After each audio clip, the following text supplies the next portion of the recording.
అదే RTV app వార్తల్ని క్షణాల్లో చదివే అవకాశం ఉంటుంది. ఒక న్యూస్ పేపర్, ఒక టెలివిజన్ ఛానల్ మీ చేతుల్లో ఎప్పుడూ ఉంటాయి.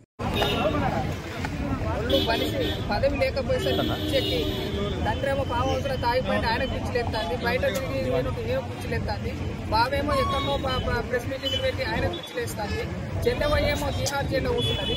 ఇవన్నీ చూసి అయినా కూడా బుద్ధి లేకుండా ఆడవాళ్ళను బస్సులో డిస్కో డ్యాన్సులు చేయండి, అది ఆ డ్యాన్సులు చేయండి అని విమర్శించడం చాలా చెప్పడానికి మాకే సిగ్గు అనిపిస్తుంది.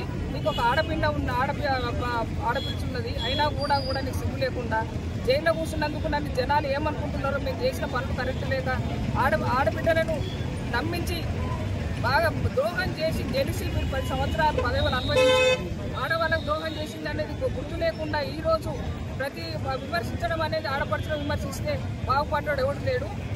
ఆ శాపం దాకా నువ్వు నాశనం ఎట్లా పోయినావు, అయినా కూడా మీకు గుర్తు లేకుండా ఇంకా విమర్శించడం అది కరెక్ట్ కాదు. అది బతుకమ్మ చీరలని చీరల మీద కమిషన్ తీసుకొని ఆడవాళ్ళని పోసుకున్నావు నువ్వు, అయినా కూడా వాళ్ళు బుద్ధి చెప్పి నీకు పక్కకు జరుపు, నువ్వు చాలు పదవి అనుభవించిన చాలు అనుకున్నారు. అయినా కూడా ఇంకేదో చేయాలని ఆడవాళ్ళని విమర్శించిన వాడు ఎవరు ఇంతవరకు బాగుపడలేదు. ఇప్పుడు నీ పరిస్థితి కూడా అంతే ఉన్నది. అయినా కూడా ఈరోజు నువ్వు ఆడవాళ్ళను జోలికి వచ్చినావు కాబట్టి బహిరంగంగా నువ్వు ఎక్కడైతే అన్నావో అక్కడనే బహిరంగంగా నువ్వు క్షమాపణ ఆడపడుతుందో చెప్పాలి. లేకపోతే నీ తెలంగాణ భవన్ ఉన్నది, నీ అయ్యే ఫామ్ హౌస్ ఉన్నది, నువ్వు మాత్రం గుర్తుపెట్టుకో. ఆడవాళ్ళు తలుసుకుంటే ఏమైనా చేస్తారని నీకు కూడా తెలుస్తుంది.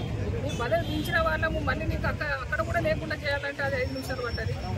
కాబట్టి నువ్వు ఇప్పటికైనా కూడా నీకు ఒక అవకాశం ఇస్తున్నాము. బహిరంగంగా నువ్వు ఆడపడుతులకు క్షమాపణ చెప్పాలి. లేకపోతే మాత్రం ఈ గాంధీ భవన్ ప్రతి జిల్లా నుంచి ఆడవాళ్ళందరూ ఒకటై ఒక మహాశక్తిగా నీకు గాంధీ తెలంగాణ భవన్ మాత్రం ముట్టడించడం మాత్రం జరుగుతుంది. సురేఖమ్మ గారి అలాగే మన ఎమ్మెల్యే మన ప్రియమ నాయకులు పెద్దలు ప్రేమ్ సాగర్ రావు గారి ఆదేశాల మేరకు టీపీసీసీ పిలుపు మేరకు ఈరోజు కేటీఆర్ గారు ఏదైతే నిన్న అనుచిత వ్యాఖ్యలు మహిళలపైన చేశారో దానికి మేము నిరసనగా ఈరోజు అంబేద్కర్ చౌరస్తాలో దిష్టిబొమ్మ దహనం చేయడం జరిగింది. ఏదైతే కేటీఆర్ నువ్వు మహిళలకు సంక్షేమ పథకాలు అనేక కార్యక్రమాలు ప్రజాపాలనలో చేస్తున్నానన్న ఒక ఉద్దేశంతోనే అంటే దురుద్దేశంతో మహిళలపై కించవచ్చే విధంగా అనుచిత వ్యాఖ్యలు చేయడం ఇది కరెక్ట్ కాదు. కేటీఆర్ జాగ్రత్త. మరిన్ని వీడియోస్ కోసం ఛానల్ ని సబ్స్క్రైబ్ చేయండి, లేటెస్ట్ అప్డేట్స్ కోసం వాట్సాప్ ఛానల్ ని ఫాలో చేయండి అండ్ లింక్ డిస్క్రిప్షన్ లో ఉంది.